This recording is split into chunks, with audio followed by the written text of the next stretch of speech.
మోంతా తుపాను దెబ్బకు అన్నదాత అతలాకుతలమైపోయాడు. తెలంగాణలో భారీగా పంట నష్టం జరిగింది. చేతికొచ్చిన పంట పూర్తిగా వర్షార్పణం అయిపోయిన పరిస్థితి. 4.5 లక్షల ఎకరాల పంట నష్టం జరిగిందని అంచనా వేశారు. రైతులకు తెలంగాణ ప్రభుత్వం భరోసా ఇచ్చింది. ఎకరాకు 10,000 రూపాయల చొప్పున సాయం చేస్తామని ప్రకటన చేశారు. తడిచిన ధాన్యాన్ని వెంటనే కొనుగోలు చేస్తామని కూడా రైతుల్లో భరోసా నింపిన పరిస్థితి. తెలంగాణ రాష్ట్రాన్ని ఈ మోంతా తుపాను ఎంత దారుణంగా ముంచేసిందో మనం చూస్తూ ఉన్నాం. భారీ వర్షాల కారణంగా చేతికొచ్చినటువంటి పంటలన్నీ కూడా నష్టపోయినటువంటి పరిస్థితి. వరి, మొక్కజొన్న, పత్తి ఇలాంటి ప్రధాన పంటలు నీట మునిగి తీవ్ర నష్టం వాటిల్లింది. ఈ కష్టకాలంలో అకాల వర్షాల కారణంగా తీవ్రంగా నష్టపోయినటువంటి రైతన్నలకు తెలంగాణ రాష్ట్ర ప్రభుత్వం అండగా నిలిచింది. రాష్ట్ర వ్యాప్తంగా దాదాపు 4.5 లక్షల ఎకరాల్లో పంట నష్టం జరిగిందని ప్రాథమికంగా అంచనా వేసింది ప్రభుత్వం. బాధితులకు ఆర్థిక సాయం ప్రకటించినటువంటి పరిస్థితి. పంట నష్టపోయిన ప్రతి రైతుకు ఎకరాకి 10,000 రూపాయల చొప్పున నష్టపరిహారం అందిస్తామని ప్రభుత్వం భరోసా ఇచ్చింది. ఈ మేరకు వ్యవసాయ మంత్రి తుమ్మల నాగేశ్వరరావు గారు ఒక ప్రకటన చేశారు. నష్టపోయిన రైతుల వివరాలు నమోదు చేసే ప్రక్రియ కూడా స్టార్ట్ అయిపోయిందని చెప్తా ఉన్నారు. అయితే ఈ మోంతా తుపాను ప్రాణ నష్టం కూడా తీసుకొచ్చిందండి. 16 మందికి పైగా చనిపోయారు. ఇంకా 4-5 గల్లంతయ్యారు. వాళ్ళ కోసం వెతుకుతూ ఉన్న పరిస్థితి. ఒకవైపు ప్రాణ నష్టం, పెద్ద సంఖ్యలో పంట నష్టం జరిగింది. ఒక్కసారి పంటకు సంబంధించిన దృశ్యాలు మీరు చూస్తున్నారు. పంట మొత్తం కూడా నీటి పాలైపోయింది. చేతికొచ్చినటువంటి వరి ధాన్యం కూడా పూర్తిగా నీటి పాలైపోయి తీవ్ర నష్టాన్ని మిగిల్చినటువంటి పరిస్థితి. రైతులు గగ్గోలు పెడతా ఉన్నారు. ఈ అకాల వర్షంతో మేము సర్వస్వం కోల్పోయాం, ఇంకా మేము బతికేది దేనికోసం? ఆరుగాలం కష్టించి పనిచేసిన మా పంటలన్నీ కూడా ఇలా వరద గుప్పిట్లో చిక్కుకుపోయి వరదల్లో ఉండిపోయి పంట నాశనం అయిపోయింది. ఇక్కడ ధాన్యం బస్తాలు కూడా పూర్తిగా నీటిలో తడిసిపోయి పనికి రాకుండా పోయాయని చెప్పి ఆవేదనతో, చాలా నష్టపోయామని చెప్పి ఆవేదనతో ఉన్నారు. నీళ్ళలో కొన్ని చోట్లయితే నీళ్ళల్లోనే ధాన్యం మొత్తం ఉంది. ఆ నీటిలో పడిపోయిన ధాన్యాన్ని తీసి బయట వేసి ఆరబెట్టుకుంటున్నటువంటి దృశ్యాలు. నిజంగా రైతులు ఎంతో కష్టపడి పగలనక, రేయనక, ఎండనక, వాననక వాళ్ళు కష్టపడి పండించిన పంట ఈ అకాల వర్షానికి, ఈ తుపానికి, ఈ నీటి వరదకి మొత్తం కూడా తడిచిపోయి తీవ్ర నష్టాన్ని చవిచూసిన పరిస్థితి. ఒక రైతు, మీకు ఒక వీడియో చూపిస్తాను. ఒక రైతు ఎంత బాధపడుతున్నాడు చూడండి. ఒక్కసారి చూడండి.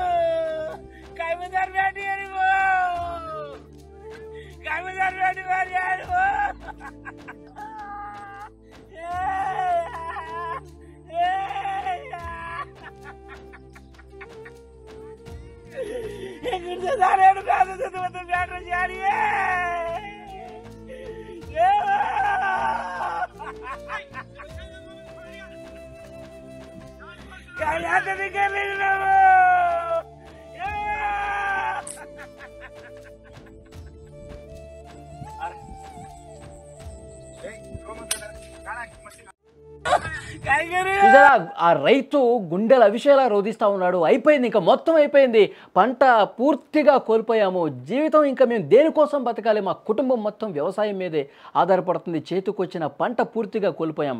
ఇంకొక బాధాకరమైన విషయం ఏంటంటే, ఈ వరదకి ఎంతో అపురూపంగా ప్రేమగా ఉండేటువంటి, తమకు వ్యవసాయంలో సాయంగా ఉన్నటువంటి పశు సంపదను కూడా కోల్పోయాం. ఉన్నటువంటి ఆ ఇడ్లు కూడా వరదల్లో కొట్టుకుపోయాయి, చనిపోయి.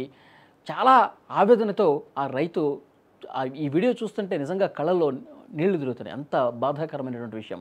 కొంతమంది మహిళా రైతులైతే చాలా అంటే చాలా బాధపడుతున్నారు. నీటిలో పడిపోయినటువంటి ఆ ధాన్యాన్ని కూడా తీసి వాళ్ళు మళ్ళీ ఆరబెట్టుకుంటున్నటువంటి పరిస్థితి ఉంది. అదే సమయంలో అక్కడ కొంతమంది అధికారులు వస్తే వాళ్ళ కాళ్ళ మీద పడిపోయి మమ్మల్ని ఆదుకోండి, అధికారులారా మమ్మల్ని ఈ నష్టం నుంచి గట్టెక్కించండి అని చెప్పి ఆ తల్లి చూడండి ఎంత బాధతో అధికారులు అడుగుతుందో. ఒక్కసారి చూడండి.